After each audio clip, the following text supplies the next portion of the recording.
여수돈으로 부르다. 지난 시간하고 말씀이 이어집니다. 모세는 이스라엘 백성들을 40년 동안 광야에서 인도한 지도자였습니다.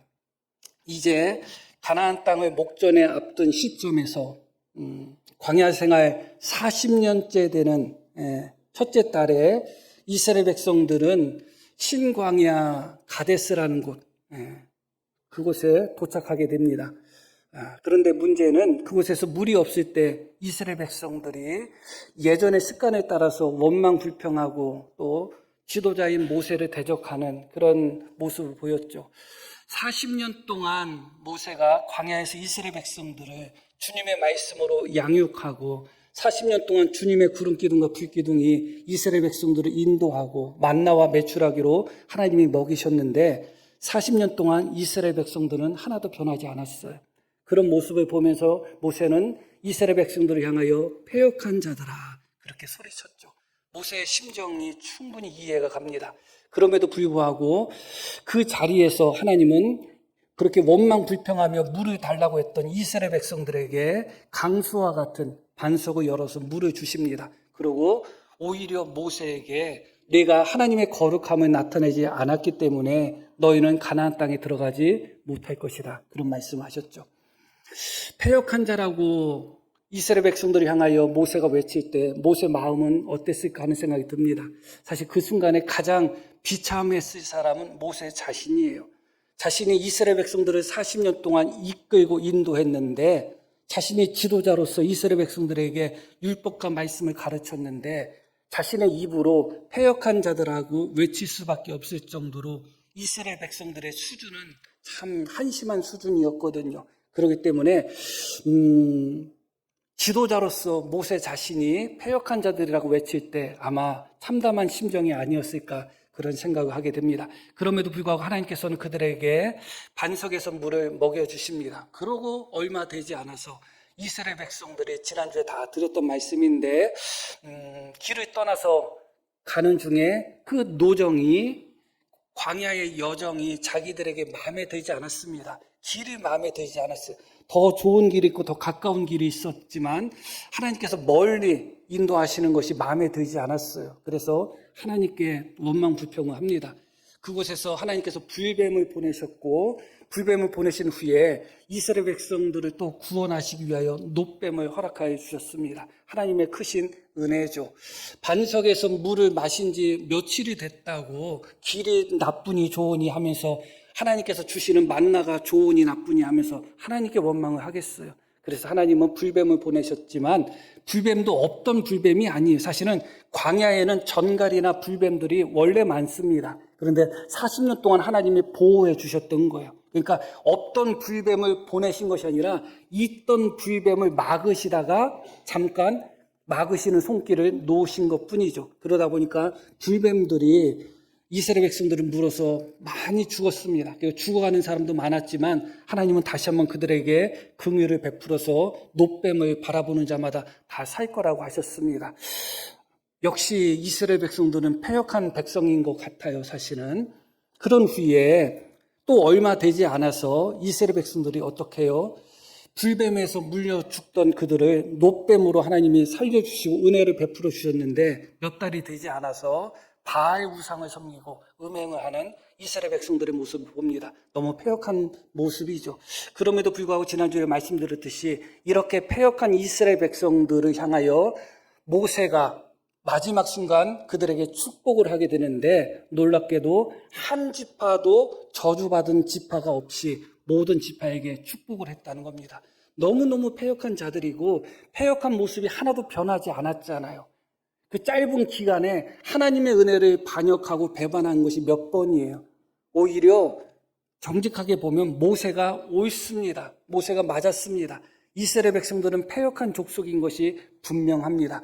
그럼에도 불구하고 모세는 죽는 순간 이스라엘 백성들을 축복하고 그들을 향하여 조금의 저주도 하지 않습니다. 심지어 이스라엘 12지파의 조상이라고 할 수 있는 야곱도 자신의 12명의 아들에게 축복할 때 어떤 아들에게는 저주까지 했지만 모세는 한 지파에게도 저주하지 않고 아주 넘치는 축복을 하는 모습을 우리가 지난주에 발견하고 배웠습니다. 왜 그랬는지 지난주에 배웠겠죠. 오늘은 그 부분에서 이어서 보는 부분입니다. 모세가 이스라엘 백성들을 축복할 때 이스라엘 백성들을 지칭하는 독특한 용어가 나와요. 오늘 말씀의 제목이 바로 그것입니다. 말씀의 제목에 나오는 단어가 무엇이냐? 이스라엘 백성들을 독특하게 지칭했던 그 애칭이 무엇이냐? 여수룬이라는 단어입니다. 이스라엘 백성들을 여수룬이라고 그렇게 부릅니다. 5절에 나오죠. 한번 보겠습니다. 여수룬의 왕이 있었으니, 이 여수룬이 바로 이스라엘 백성을 의미해요. 그런데 모세는 이스라엘 백성을 축복하면서 여수룬이라고 부릅니다. 그런데 이 여수룬의 뜻이 무엇이냐? 그 뜻이 바로 정직한 자, 올바른 자, 의로운 자라는 뜻이에요. 그러니까 지난주 말씀에 모세가 하나님의 사랑을 기억하며 비록 패역한 자들이지만 그런 패역한 자들을 하나님이 사랑하신 것을 생각하며 이스라엘 백성들의 허물을 보지 않고 그들을 정말 사랑해서 그들에게 복을 주시고자 하는 하나님의 마음을 충분히 받아들여서 이스라엘 백성들을 향하여 축복하는 것까지는 이해가 되는데, 그런데 그런 패역한 이스라엘 백성들을 모세 스스로가 무엇이라고 부르냐면 여수룬이요, 그렇게 부릅니다. 아무리 봐도 여수룬은 아니죠. 이 패역한 자들아, 그러나 하나님이 너희를 사랑하신다, 그래야지 맞을 것 같은데 이스라엘을 향하여 여수르나 그렇게 부르고 있습니다. 이 여수르라는 단어는 성경에 딱 4번 나옵니다. 4번 나오는데 신명기에 3번 나오고 이사야서에 1번 나오고 그렇게 4번 나옵니다. 4번 나오는데 말씀드렸듯이 이 여수르는 이스라엘 민족을 일컫는 가장 아름다운 호칭이에요. 올바른 자, 정직한 자, 의로운 자, 그 뜻이 여수룬에 담아 있는 것입니다. 어떻게 그렇게 패역한 이스라엘 백성들을 향하여 모세가 여수룬이라고 부를 수 있었을까를 오늘 말씀 속에서 생각해 보려고 하는 것입니다. 사실은 이스라엘 백성들의 행위를 놓고 보면 절대로 여수룬이 될 수가 없죠. 어떻게 광야 40년 동안 물 먹듯이 밥 먹듯이 반역을 일삼고 원망불평하며 그렇게 하나님과 모세의 마음을 아프게 했던 이스라엘 백성들이 어떻게 여수룬이 될 수가 있어요? 그들의 행위를 보면 절대로 여수룬이라고 부를 수가 없습니다. 그러나 모세는 이스라엘 백성들을 여수룬으로 부른 것이죠. 왜냐하면 모세는 지금 이스라엘 백성들을 선택하신 하나님을 바라보고 있는 것입니다. 이스라엘 백성들의 행위를 바라보는 것이 아니라 그들을 선택하신 하나님의 거룩하심, 그들을 선택하신 하나님의 은혜로우심을 바라보며 이스라엘 백성들을 향하여 여수눈이라고 하는 것이죠. 때때로 우리가 성도들이지만 서로가 마음에 들지 않을 때도 있고, 또 성도로서 목회자가 마음에 들지 않을 때도 있고, 목회자로서 성도가 또 마음에 안 들 수도 있을 것입니다. 사람의 행위는 우리 마음에 그렇게 들기가 어려워요. 내가 좋아하는 사람이면 혹 모를까, 내가 좋아하는 사람도 관계를 오래 갖다 보면, 그래서 40년, 50년 친구가 너무너무 귀한 거예요. 정말 40년, 50년 동안 그 친구 관계를 유지한다는 것이 쉬운 일이 아니에요. 저는 친구를 많이 사귀는 그런 스타일에 들지 않고 친구를 적게 사깁니다. 적게 사귀고 조금 더 깊이 사귀죠. 그럼에도 불구하고 그렇게 깊이 사귀며 친한 친구라 할지라도 중간중간에 이런저런 생각들이 많이 들어요. 제가 왜 그런 말을 했지? 왜 저런 행동을 했지? 아주 서운하게 느껴질 때도 있고 마음에 들지 않을 때도 있고 그렇습니다. 여하튼 사람의 행동을 놓고 보았을 때 때로는 성도의 모습이 마음에 들지 않을 때도 있고, 그럴 때 그를 선택하시고 또 그를 구원하신 하나님을 바라보는 법을 배워야 돼요. 하나님은 그를 선택하셨고 그를 여순으로 하나님은 인정하신 것입니다. 그래서 모세는 이스라엘 백성들의 죄악을 보지 않은 것입니다. 그들의 허물을 보지 않았습니다. 그들의 허물과 죄를 보았을 때 여순으리라고 그들을 말할 수가 없는 것이죠. 오히려 그들을 선택하신 하나님을 보았는데 그 하나님은 어떤 하나님이신가? 5절 말씀에도 다시 한번 보면 여수룬에 뭐라고 나와요? 왕이 있었다. 하나님이 이스라엘 백성들 여수룬의 왕이시라는 거예요. 그러니까 표면적으로 놓고 보면 모세가 이스라엘 백성들의 왕은 아니었다 할지라도 지도자잖아요. 그런데 진짜 이스라엘 백성들의 왕이 있는데 하나님이 왕이시라는 것입니다. 여수론의 왕이 있었다. 하나님은 이스라엘 백성들의 왕이십니다. 그리고 이스라엘 백성들은 하나님께 여수론과 같은 그런 귀한 존재들입니다. 하나님은 이스라엘 백성들의 왕이 되셔가지고 3절 말씀을 한번 보겠습니다. 왕이신 하나님은 여호와께서 백성을 사랑하신다. 지난주에 우리가 배웠듯이 이스라엘의 왕이신, 여수론의 왕이신 하나님은 이스라엘 백성들을 어떻게 하신다고요? 사랑하신다. 그리고 모든 성도가 그의 수중에 있으며, 모든 성도가 어디에 있다? 하나님의 수중에 있다. 너무 놀라운 깨달음인 거예요. 모세가 이스라엘의 여수론이라고 할 수 있었던 것은 하나님을 바라보았던 것이고, 하나님을 바라봤다는 것의 핵심은 무엇이냐? 지금 현재 그들이 여수론처럼 보이지 않는다 할지라도 하나님이 그들의 왕이 되셔서 하나님의 수중 안에 있는 그들은 반드시 여수론으로 변화될 것이라는 믿음이 여기에 담겨 있는 거예요. 하나님이 그들을 여수론으로 만들 것이라 그거예요. 모세는 실패했잖아요. 땅에 있는 지도자인 모세는 실패했습니다. 그러나 실제로 이스라엘 백성들의 왕은 모세가 아니라 하나님이었고, 이스라엘 백성들은 모세 수중에 있던 자들이 아니라 하나님의 수중에 있는 자들입니다. 하나님께서 이스라엘 백성들을 다스리고 하나님께서 이스라엘 백성들을 보호하시는 것이죠. 바로 하나님께서 이스라엘 백성들을 여순으로 만드시고 이끄실 것이라는 믿음이 모세 속에 있는 것이죠. 말씀을 드렸듯이 어떤 성도의 모습을 볼 때 참 실망스러운 모습이 보일 때도 있습니다. 그러나 그 성도를 선택하시고 그 성도를 거룩하게 만드시고 성화라고 하죠. 그렇게 하시는 것은 누구의 일이시냐? 하나님께서 그렇게 하시는 겁니다. 우리가 볼 때 저게 뭔가 하지만 하나님께는 다 방법이 있어요. 하나님은 이스라엘 백성들의 왕이시고, 왕이신 하나님은 이스라엘 백성들을 친히 다스리며 그들을 하나님의 뜻 가운데 여순으로 인도하여 가실 것입니다. 모세는 그것을 바라본 것이죠.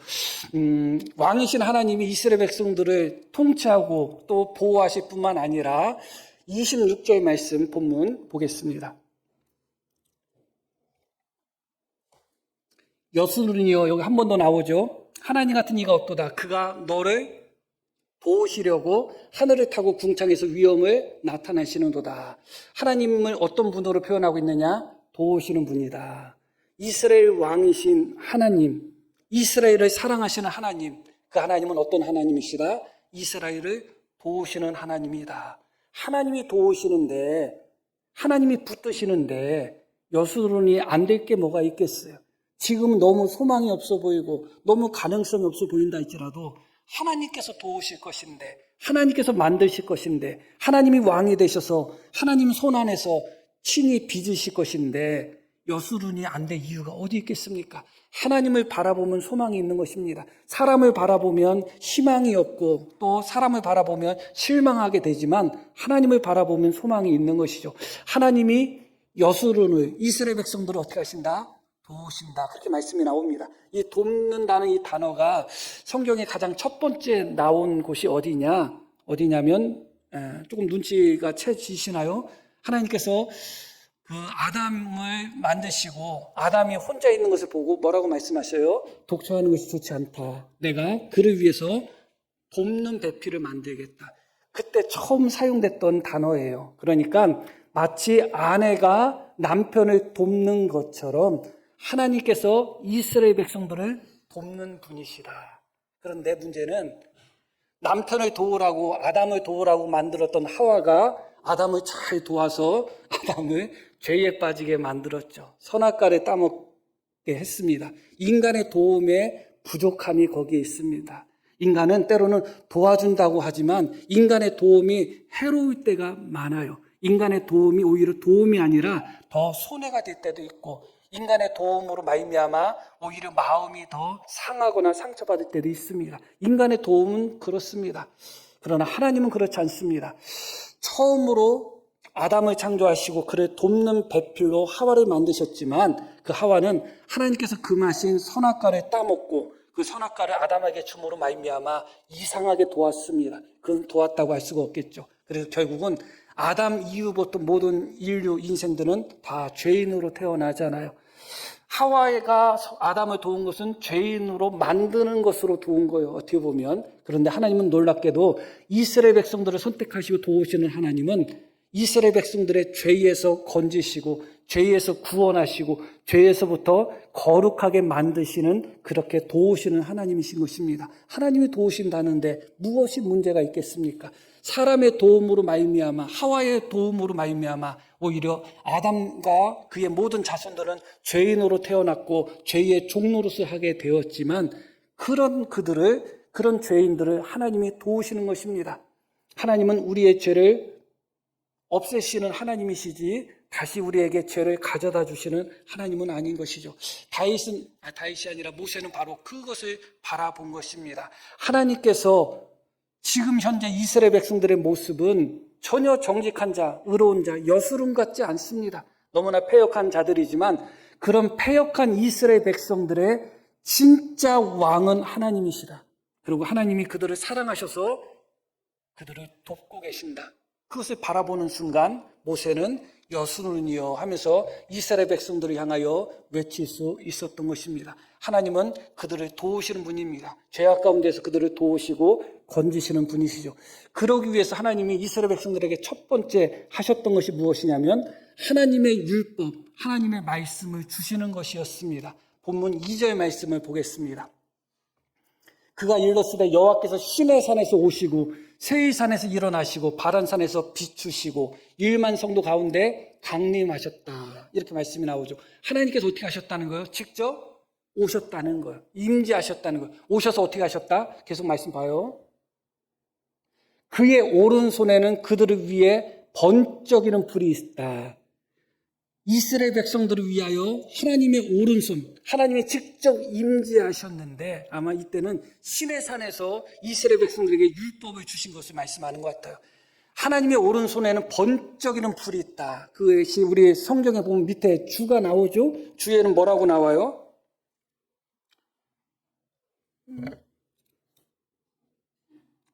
불타는 율례, 그렇게 나오죠. 그러니까 여기에는 좀 어떤 해석적인 부분이 좀 필요하지만 설명을 드리진 않고요. 하나님의 오른손에 불타는 율법이 있었다. 하나님의 오른손에 있던 그런 불과 같은 율법이 있었다. 그 율법을 하나님이 어떻게 하셨냐? 친히 하나님이 돌판에 기록하셨습니다. 그리고 돌판에 기록하셨을 뿐만 아니라 이어지는 말씀, 여호와께서 백성을 사랑하시나니 모든 성도가 그의 수중에 있으며 주의 발 아래 앉아서 주의 말씀을 받는도다. 그렇게 말씀이 나옵니다. 하나님께서 이스라엘 백성들의 왕이 되시고 이스라엘 백성들을 여순으로 만드시기 위하여 하나님께서 이스라엘 백성들에게 직접 강림하셔서 그들에게 하나님의 말씀을 주셨다는 겁니다. 그래서 이스라엘 백성들은 어떻게 했다고요? 주의 발 아래에서 주의 말씀을 받았다. 그렇게 말씀이 나오죠. 실제로 이스라엘 백성들이 애굽에서 나와서 시내산에 도착했을 때 하나님이 이스라엘 백성들에게 실제로 임재하셔서 직접 말씀하셨어요. 직접 말씀하셨을 때 이스라엘 백성들이 너무 두려워가지고 앞으로는 하나님이 직접 말씀하게 하지 마시고 모세 당신이 이야기하면 우리가 듣겠습니다 했거든요. 하나님은 이스라엘 백성들을 위하여 직접 강림하시고 그에게 직접 말씀하셨고 이스라엘 백성들은 하나님의 말씀을 직접 들었어요. 그것뿐만 아니라 그의 오른손에 있는 불과 같은 불타는 율법을 돌판에 직접 하나님이 기록하셔가지고 어떻게 하셨죠? 모세에게 주셨습니다. 이어지는 말씀, 모세가 우리에게 율법을 명령하였으니 곧 야곱의 총회의 기업이로다. 하나님께서 모세에게 직접 기록한 율법, 두돌판에 직접 기록한 율법을 하나님이 주셨습니다. 자, 하나님은 이스라엘 백성들의 왕이시고 도우시는 분입니다. 패역한 이스라엘 백성들에게 하나님은 직접 임재하셨고 하나님은 그들에게 직접 말씀하셨고 그들은 하나님의 말씀, 하나님의 율법을 직접 들었습니다. 그것뿐만 아니라 불타는 그 율법을 하나님이 직접 돌판에 새겨서 모세에게 주셨어요. 그러고 나서 39년의 시간이 흐른 것입니다. 어떻게 이스라엘 백성들은 좀 변한 건가요? 너무나 놀랍죠? 여전히 패역한 자들이었습니다. 하나도 변하지 않았습니다. 하나님께서 직접 임재하셨고 직접 말씀하셨고 직접 기록한 돌판을 이스라엘 백성들에게 주셨음에도 불구하고 40년 동안 모세가 광야에서 그들에게 말씀으로 계속 가르치고 명령했음에도 불구하고 하나도 변하지 않았습니다. 어떻게 보면 실패한 것처럼 보이죠. 어떻게 그렇게 변하지 않았을까? 이 패역한 자들이라고 외쳤던 모세의 외침 속에서 실패가 드러나는 것입니다. 40년 동안 주님의 율법과 주님의 말씀을 듣고 배웠던 이스라엘 백성들을 향하여 모세는 패역한 자라고 외쳤습니다. 그들은 하나도 변하지 않았기 때문에 그렇습니다. 그들은 여수론의 모습이 전혀 없었던 것이죠. 그리고 모세 스스로도 패역한 자라고 외치는 순간 자기의 사역에 실패했다고 느꼈을 것입니다. 40년 동안 이스라엘 백성들을 인도했음에도 불구하고 말씀으로 율법으로 40년 동안 가르쳤지만 하나도 변화된 것이 없었습니다. 전혀 이스라엘 백성들이 변화되지 않았습니다. 아이러니한 것은 하나님께서 불타는 율법을 직접 하나님이 두돌판에 기록해서 모세에게 주셨는데 그 율법을 가장 먼저 깨트린 사람이 모세라는 것입니다. 그게 가장 아이러니한 것이죠. 하나님이 직접 기록한 두돌판을 이스라엘 백성들이 우상을 섬기는 그 현장 가까이 왔을 때 산 밑으로 집어던져서 모세가 가장 먼저 깨트렸어요. 그 두돌판, 율법의 두돌판을 모세가 가장 먼저 깨트렸는데 누가 그 돌판에 있는 율법을 지킬 수 있겠습니까? 이스라엘 백성들도 어림없었던 것이죠. 하나님이 직접 기록한 돌판이라 할지라도 모세의 손에 있었던 그 돌판은 던지면 깨어질 수밖에 없습니다. 그리고 그 돌판은 다시 하나님께서 두 개를 만드셔가지고 어떻게 하시죠? 법궤에 놓습니다. 그리고 법궤에 있던 그 두 돌판, 하나님이 직접 기록한 돌판에 기록한 그 말씀들, 그것이 법궤와 함께 사라졌습니다. 그게 한계인 것이죠. 하나님이 직접 기록했다 할지라도 던지면 깨지고 또 사라질 수도 있고 없어질 수도 있고 그렇습니다. 결국은 하나님이 직접 기록한 율법 그것을 가지고서 이스라엘 백성들이 아무도 변화되지 않았다는 거예요. 하나도 새로워지지 않았다는 것입니다. 아무도 여수론 같은 모습이 없었다는 것입니다. 실패처럼 보이죠. 왜 그럴까? 우리는 광야 이스라엘 백성들을 보면서 어떻게 저렇게까지 하나님의 역사를 체험하면서까지 어떻게 저렇게 변하지 않았을까? 어떻게 저렇게 완악할까를 생각하는데 우리 자신을 생각해 보면 역시 별로 다를 것이 없다는 생각을 하게 됩니다. 하나님이 직접 기록한 두 돌판, 하나님께서 직접 임재하셔서 직접 말씀하셨고 하나님 발 앞에서 직접 하나님의 음성을 들었고 그리고 그 두 돌판을 계속 가지고 다니면서 법궤 안에서 계속 40년 동안 가지고 다니면서 이스라엘 백성들은 하나님의 율법과 전혀 상관없는 삶을 살았고 계속해서 반역하고 계속해서 패역한 모습을 보였습니다. 왜 그럴까? 그것이 예레미야 17장에 나옵니다. 이렇게 말씀이 나와요. 유다의 죄는 금강석 끝 철필로 기록되되 그들의 마음판과 그들의 제단불에 새겨졌다. 이스라엘 백성들의 죄는 금강석 끝 철필, 금강석 뾰족한 것, 쇠꼬챙이, 철필로 그들 마음속에 깊이 새겨졌다는 겁니다. 그들 마음속에는 죄악이 깊이 새겨져 있어요. 마치 금강석 끝으로 새긴 것처럼, 철필로 새긴 것처럼. 그런데 하나님이 주신 율법은 돌판에 기록되어 있어요. 돌판에 기록된 그 하나님의 율법 말씀이 그들의 마음판에 금강석 끝 철필로 죄악이 기록된 그들을 변화시킬 수가 없었던 것입니다. 그들 마음밭에는 죄악이 철필로 깊이 새겨져 있는데 아무리 하나님께서 직접 기록하셨다 할지라도 돌판에 기록된 주의 말씀이 그들을 변화시킬 수 없었던 것이죠. 그게 가장 아픈 것이죠. 왜 우리가 그토록 변하지 않을까? 왜 이스라엘 백성들이 그토록 변하지 않았을까? 하나님이 직접 말씀하셨고, 하나님이 직접 그들에게 율법을 주시고, 하나님이 직접 기록하여 그들에게 주신 십계명의 두들판이 그들에게 있었음에도 불구하고 날마다 주님의 기적을 경험하며 날마다 주님의 구름기둥과 불기둥의 인도함을 받고 만나와 메추라기를 먹고 그렇게 하나님의 인도하심을 받던 자들이 왜 그토록 안 변했을까? 그들의 죄악이 금강석 끝 철필로 그들 마음 구석구석에 새겨져 있었던 것입니다. 이게 지워지나요? 동독여대 사태 잘 아시죠? 자, 무서워야 할지 울어야 할지 모르겠지만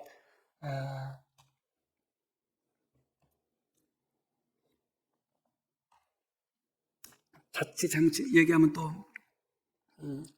성차별적인 발언을 한다고 또 오해하실까 봐 또 얘기는 못하겠고, 이제 시위를 하는데 온 건물, 온 학교 전체를 유속 낙하로 다 칠해놓고 뭐 정말 별짓 다 했어요. 저게 그렇게 할 일인가? 그래서 어떤 사람이 그렇게 이야기하더라고요. 시위하는 사람들을 보면서 저들은 화가 난 것이 아니라 즐거운 것이다.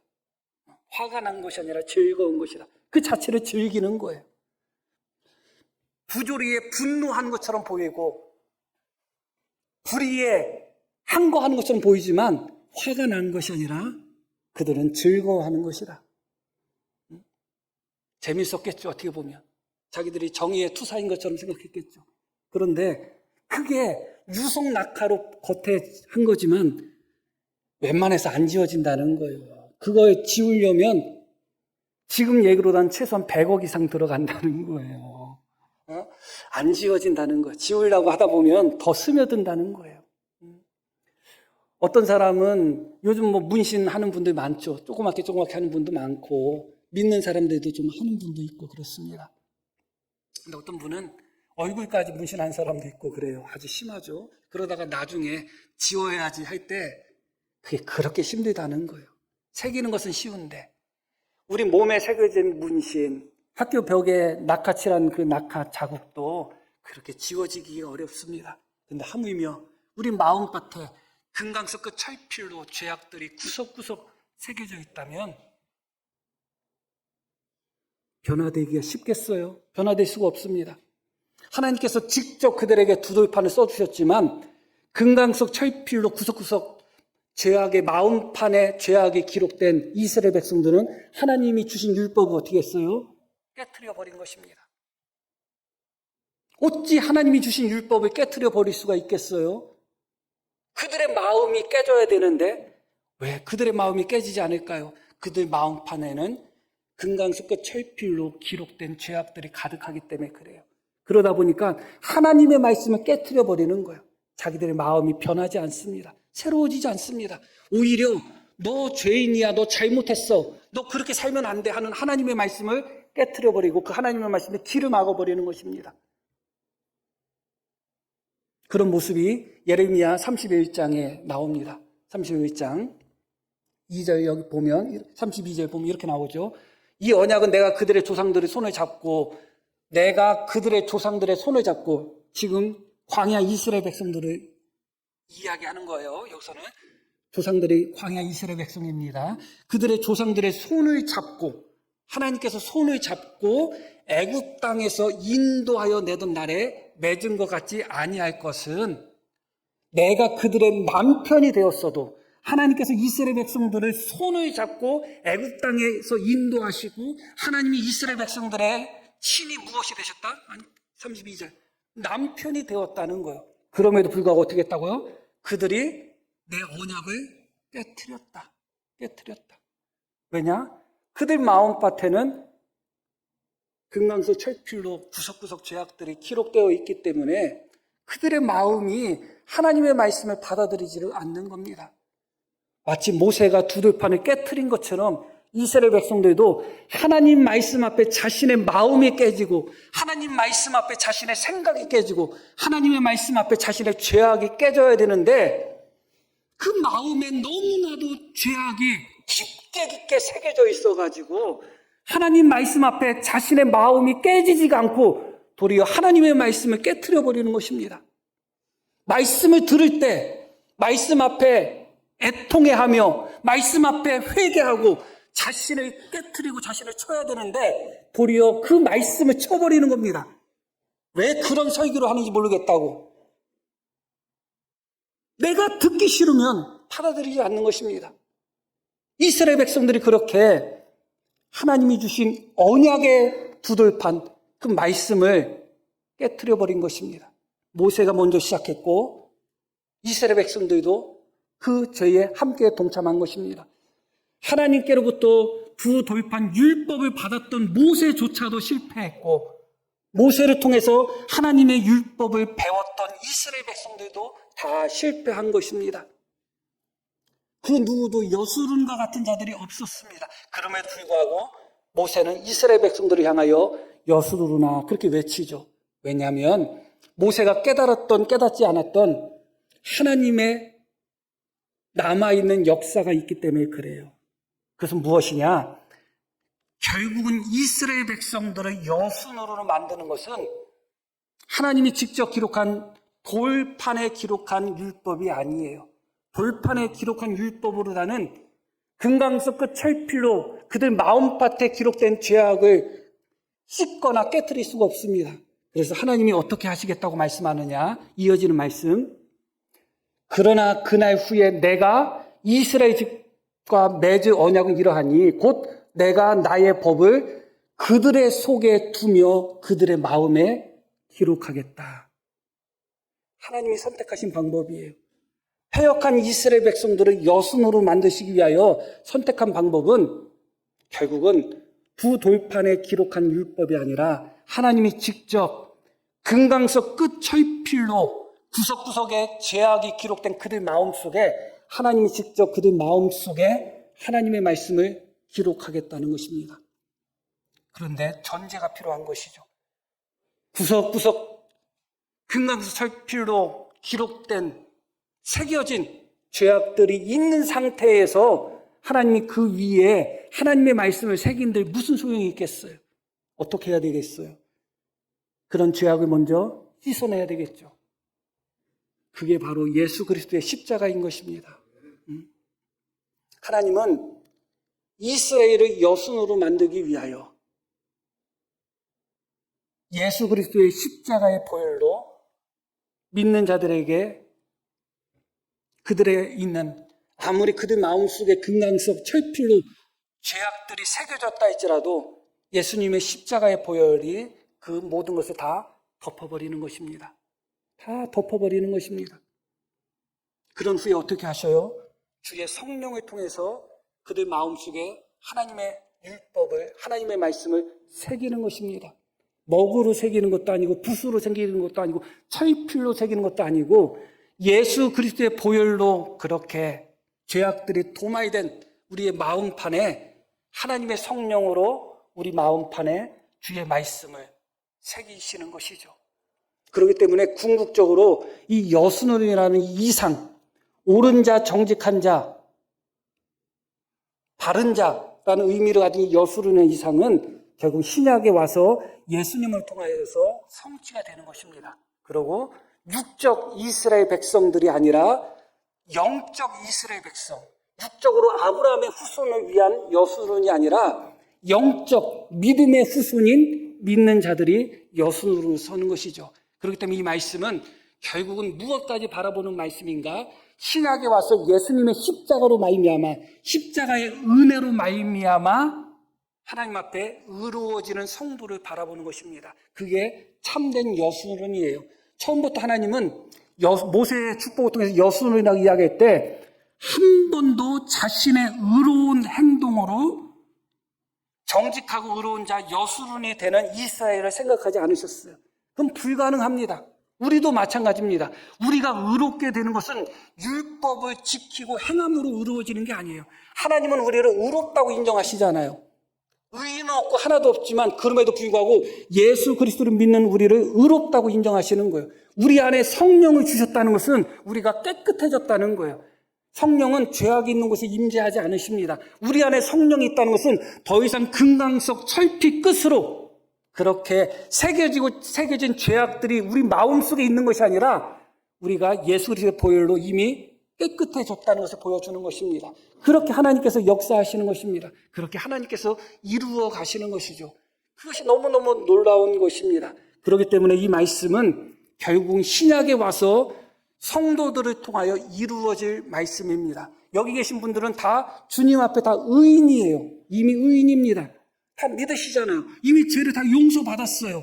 우리가 여전히 죄악 가운데 산다 할지라도 이미 우리가 하나님을 아버지라고 부르고 하나님의 성령이 우리 안에 있다는 것은 하나님 앞에서는 우리는 이미 의인이라는 거예요. 이미 우리는 여순인 것입니다. 그런데 그것을 무엇으로 평가하시느냐? 우리의 행위를 보는 것이 아니라 우리의 무엇을 본다? 믿음으로 보십니다. 그리고 우리가 여순이 되는 것은 우리가 오늘도 착하게 살고 내일도 착하게 살고 물론 그렇게 살아야 돼요. 그것을 통해서 내가 노력해서 선하게 살고 정직하게 살고 올바르게 살아서 여순이 되는 것이 아니라 하나님의 은혜로 되는 것입니다. 우리 마음밭에 금강석 철피로 새겨진 죄악들이 구석구석에 있는데 어찌 내가 노력해서 내가 어찌 내 행동으로 여순이 될 수 있겠어요? 불가능한 것입니다. 그렇기 때문에 하나님이 그래서 예수님을 보내신 것이죠. 예수님이 하나님의 아들이신데 누가 아들을 십자가에 못 박기를 원하시겠어요? 하나님은 우리를 여순으로 만드시기 위하여 죄악 가운데 태어난 우리를 금강석 철필로 죄악이 구석구석 새겨져 있는 우리를 구원하시고 회개케 하시고 죄를 용서하시기 위하여 예수님을 보내신 것입니다.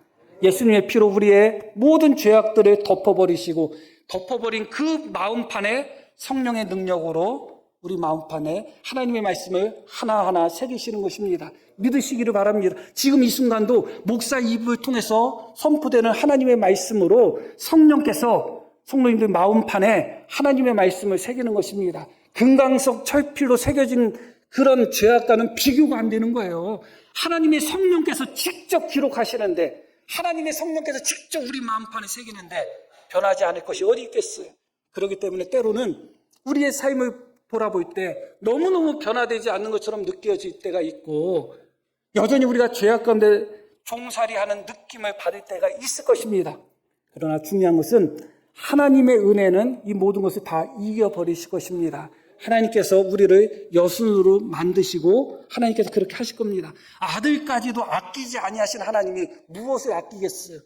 하나님은 우리를 구원하기 위해서 수단과 방법을 안 가리시는 거예요. 아들까지도 십자가에 못 박으셨다는 것은 우리를 구원하기 위해서 하나님은 수단과 방법을 안 가리신다는 거예요. 그 하나님께서 우리를 여순으로 하나님 앞에 의인으로 하나님 앞에 구원받은 자로서 그렇게 인도하실 것입니다.